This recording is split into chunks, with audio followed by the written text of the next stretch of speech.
Dom, tudo bem? Tudo bem. Muito bom te receber no programa. Muito obrigado, é bom estar aqui. Esta é, entre as coisas loucas que eu tenho feito, esta também qualifica. Vir ao programa é uma loucura. Você é americano. Sou. Americano. E você, eu estou vendo que você fala português, tem um sotaque normal, mas você já está aqui nesse país há quantos anos? Bom, eu morei 7 anos em Porto Alegre, mas eu saí de Porto Alegre em 81. Então, faz algum tempo que não estou no contexto sempre de falar português. Mas nunca esquece? Não esquece, não. Você um dia, Deus te chamou para vir para esse país. Como é que foi esse episódio? Bom, começou... eu estava com 24 anos de idade. Eu e a minha esposa, 2 filhinhos. E eu me batizei, me converti com 17 anos de idade em uma igreja que não tinha assim um conhecimento do Espírito Santo em termos da presença de Deus viva em nós. E nós estávamos naquele tempo em uma outra igreja presbiteriana no interior do país. E minha esposa voltou de uma reunião um dia, assim brilhando e falando de Jesus como se fosse seu melhor amigo e assim transformada. E era para eu estar muito assim animado com isso, mas não foi assim, porque eu vi que agora eu tinha uma esposa que ia me causar embaraços em público e eu não queria isso. E também eu vi uma coisa mais importante ainda, que ela amava Jesus mais que ela amava a mim. E ela ia obedecer a ele antes de obedecer a mim. Isso não... Você não gostou? Não. Apesar de ser cristão? Apesar de ser cristão, sim. Nossa experiência com o Senhor começa no zero e começa com o primeiro passo e vamos aprendendo e conhecendo. E nesse período eu não conhecia Jesus assim, de perto. Conhecia Jesus como o Jesus da Bíblia. Mas... Então, ela voltou de uma reunião, uma série de reuniões, toda semana, ao ar livre. E o próximo dia ela queria voltar. E eu disse, não vai. Mas ela, não tendo aprendido ainda sobre submissão da mulher, insistiu que ela ia para a reunião. Então, eu fui para proteger ela, para que ela não ficasse pior. Isso passou 3 dias em seguida, mas no terceiro dia, quando eu estava arrumando um cobertor na grama lá atrás, e ela ficando na frente, o pregador disse, Jesus está aqui. Os pregadores sempre dizem, mas naquele momento mudou completamente a minha vida, porque a manifestação da presença de Jesus foi tão real para mim, que todos os meus alvos na vida se transformaram em 2. Conhecer Ele mais e mais e fazer o que Ele quisesse para eu fazer. Então, esse encontro com o Senhor mudou a minha vida. E foi uns 3 ou 4 meses depois a chamada para trabalhar no Brasil. E eu conheci um missionário americano que trabalhou no Brasil, estava trabalhando no Brasil. E ele, assim, dizendo para mim que Deus queria que eu fosse trabalhar no Brasil também. Eu não estava aberto para isso. Eu pensei que sua própria cultura, seu próprio país é o lugar para fazer isso. Mas, daí, o tempo foi indo e esse irmão missionário era do tipo assim que transborda sempre o Espírito de Deus. E ele chegava na minha casa durante a madrugada e batia na porta e dizia, vamos adorar a Deus, vamos louvar, vamos orar.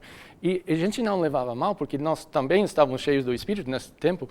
E, bom, chegou um certo dia em que era para eu tocar piano para uma reunião especial.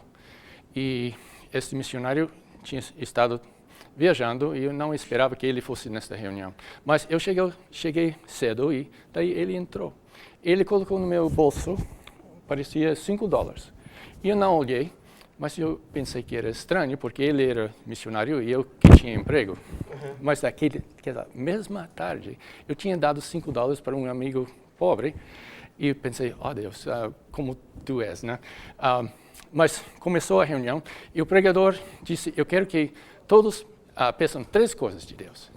Então, eu pedi, Senhor, quero compaixão e sabedoria. Eu quero saber, Senhor, se é a tua vontade a gente trabalhar para ti no Brasil. Então, se é a tua vontade, isso é a tua vontade, então transforma esses $5 em moeda brasileira. Transforma esse dinheiro que está no meu bolso em dinheiro brasileiro. Exato, sim. Jesus Cristo. Quando eu falei isso, eu falei assim, não em voz alta, mas quando eu falei, veio a presença de Deus e veio um medo, um terror de Deus, porque eu sabia que eu estava tratando com Ele. Com Deus. Yeah. Mas também chegou dúvida, porque, eu sabia que eu estava tratando com Deus, mas eu também não queria. Se não respondeu o que eu estava pedindo, como que eu ia saber se ele... Mas era... Bom, então eu comecei a dizer, ok, Senhor, se é outro país, então que seja dinheiro do outro país. Do outro país. E isso não me contentou ainda, então, porque eu sabia que era $5, daí o que quer dizer isso? Então eu disse, Senhor, se é ficar aqui, então que seja papel qualquer, mas não $5. Daí eu não tive coragem para olhar. Eu estava tremendo. Você não teve coragem de olhar? Não, eu estava tremendo, com medo, na presença de Deus. E começou a reunião e tive que tocar. E foi aquela celebração do amor de Deus e esqueci totalmente do $5. Mas eu tive que sair cedo da reunião, porque eu estava ainda tocando num restaurante de noite. E cheguei na metade da igreja e o Espírito Santo perguntou, o que tens no bolso? E veio novamente aquela presença e aquele temor. Eu não tive coragem. Saí, entrei no carro. Eu sabia que ia ter que olhar algum momento, mas não tive coragem. Fui andando pela estrada, quase chorando. E daí sabia que tinha que olhar. Então eu meti a mão e meu coração caiu, porque senti o tato que parecia moeda americana.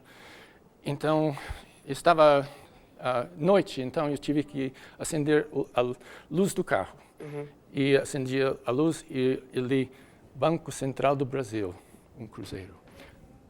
A presença de Deus encheu o carro, encheu a minha vida. Eu chorei como nunca tinha chorado. Chorei por Deus haver respondido, mas também chorei por convicção que eu tinha duvidado. E também chorei por convicção de que o Espírito Santo dizendo que agora isso não é coisa de curiosidade, agora é chamado. Você tem que ir. E eu vi, fora do carro, do lado do carro, uma multidão de pessoas. E eu sabia que essas pessoas agora estavam esperando a minha obediência a Deus para receber o que Deus tinha para elas. Meu Deus do céu. E você chegando aqui, o Senhor começou a te usar numa das áreas mais lindas, que é o treinamento de pessoas. Você é uma das pessoas que, por exemplo, treinou e caminhou e discipulou com o pastor querido Asaf Borba. Sim. E outros. O que você viu disso? Como que você sente isso? Essa necessidade hoje de pessoas para treinar outras, que é uma das maiores loucuras do mundo, porque o que seria de Eliseu sem Elias? O que seria de Timóteo sem Paulo? Sim. Né? O que seria dos grandes heróis da Bíblia se não fossem os que antecederam? E você veio para cá e hoje nós temos uma geração de pessoas que anos atrás, então, nem sabem muitas vezes quem é o dom, mas tiveram um impacto direto da sua vida através desses adoradores que marcaram nossa nação. Sim, sim. Isso é a graça de Deus. A Bíblia diz que um filho deixado só traz vergonha.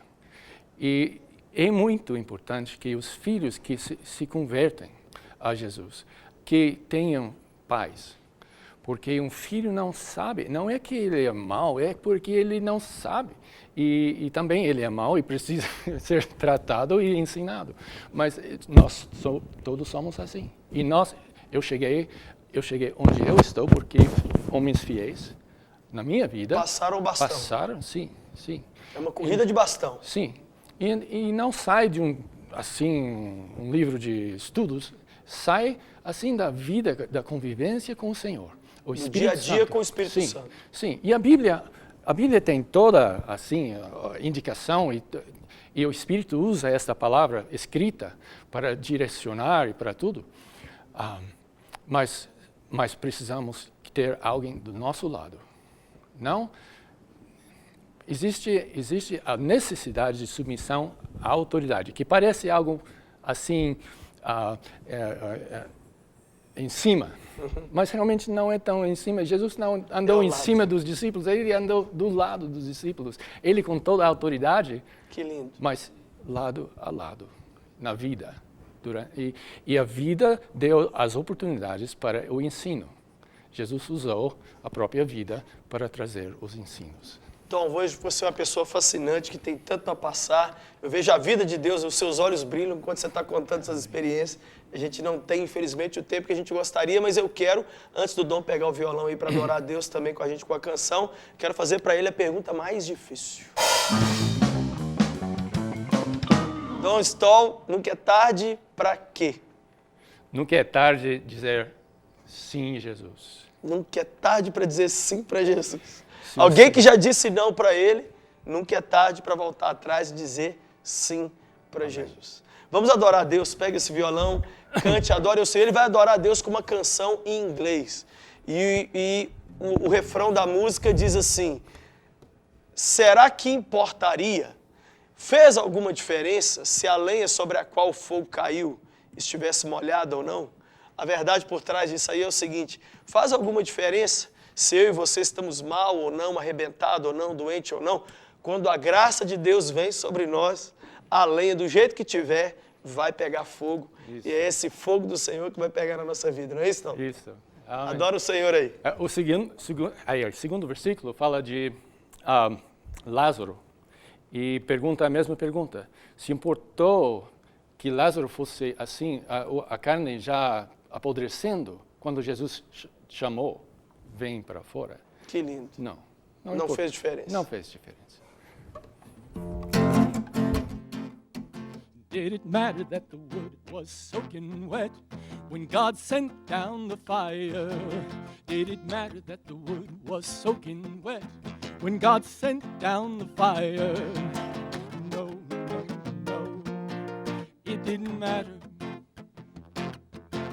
No, no, no, it didn't matter.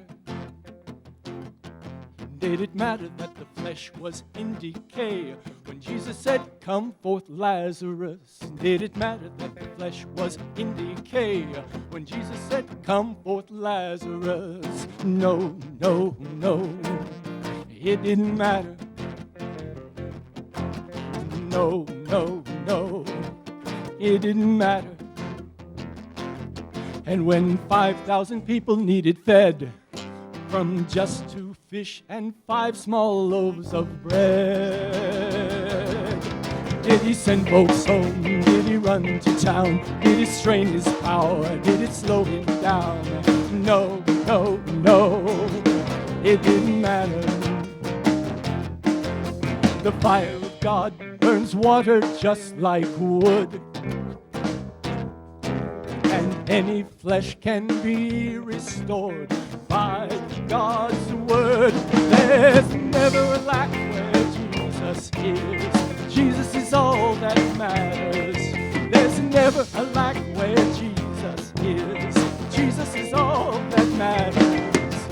Yes, yes, yes, He's all that matters. Yes, yes, yes, Jesus is all that matters. All that matters.